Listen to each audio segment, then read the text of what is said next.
All right, welcome back, gang.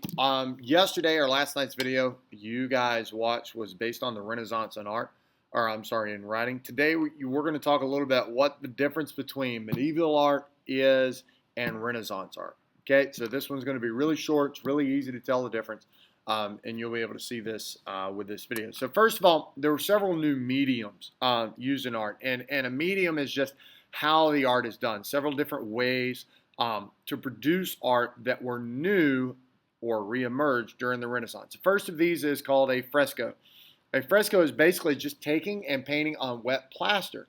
So you put plaster on a wall, which is the stuff that makes a wall smooth, and while it's wet, you take and you put little dots of paint on it, and you make your paintings that way.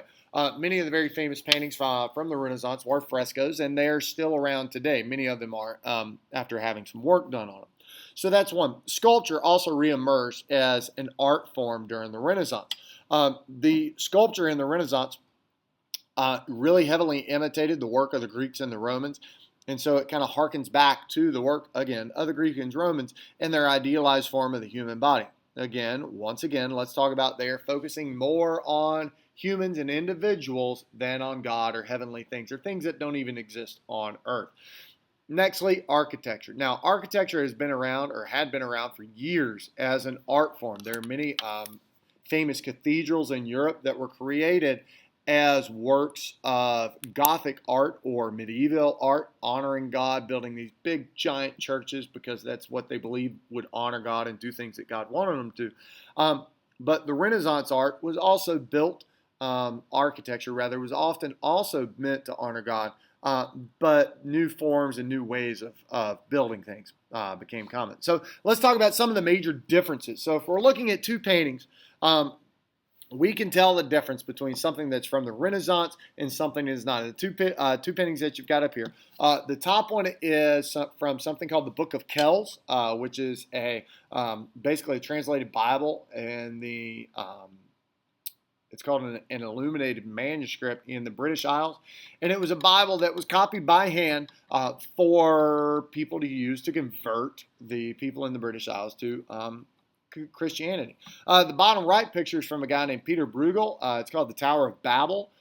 If you are familiar with that story from the Bible. Oh, wait, there's an announcement. If you're familiar with the story of the Tower of Babel, the Babylonians tried to build a tower up to God, and God said no, or not Babylonians, but God said, no, I don't like that, and he destroyed the tower, and that's where we get all of our different languages today, is based on that story. Well, anyway, Peter Bruegel painted that, and you can see that that's an example of Renaissance art, and we'll explain what the differences are between those now. This all popped up at once, but let's talk about the difference. So medieval versus Renaissance. The first is in depth and perspective. Medieval art is generally very one-dimensional or flat, and Renaissance art creates a sense of depth. Medieval art has no perspective. It is all from straight on, two-dimensional, not one-dimensional really, but two-dimensional, very flat, no affect. Whereas if you look down here at the bottom painting, you can see that is three-dimensional. The artist, Peter Bruegel, gives a sense of depth and dimension.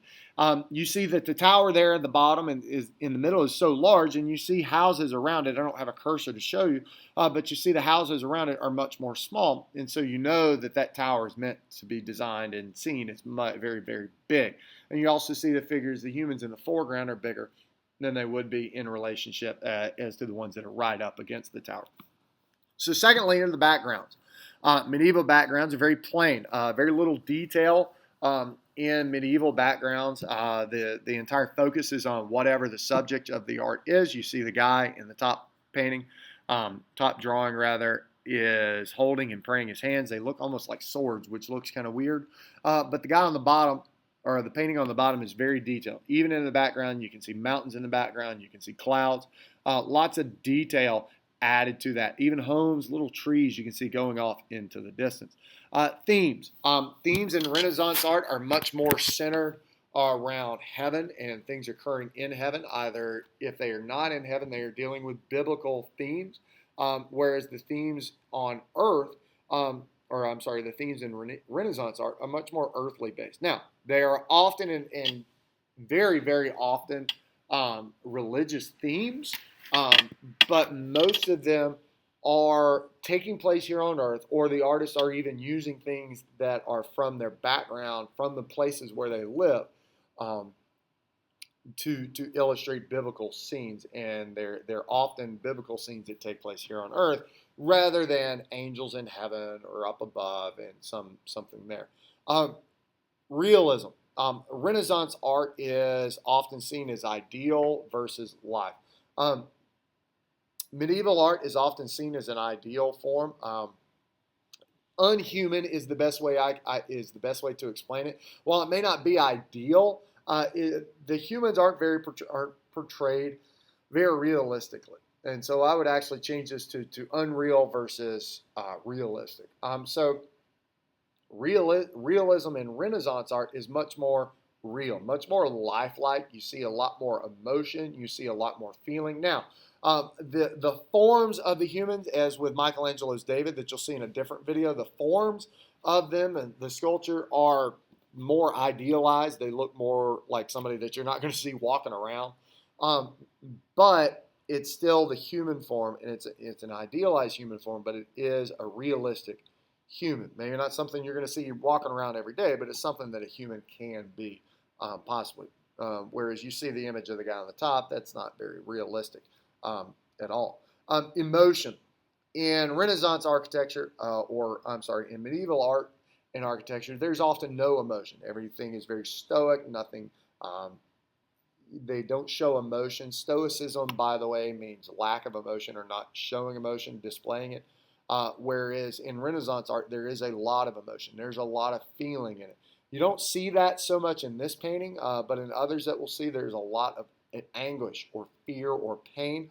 The picture that starts the next video is very much very emotive. It does show pain. It shows anguish. It shows some happiness in it as well, and you'll be able to see that. Okay, so those are a couple of major differences between Renaissance art and medieval art.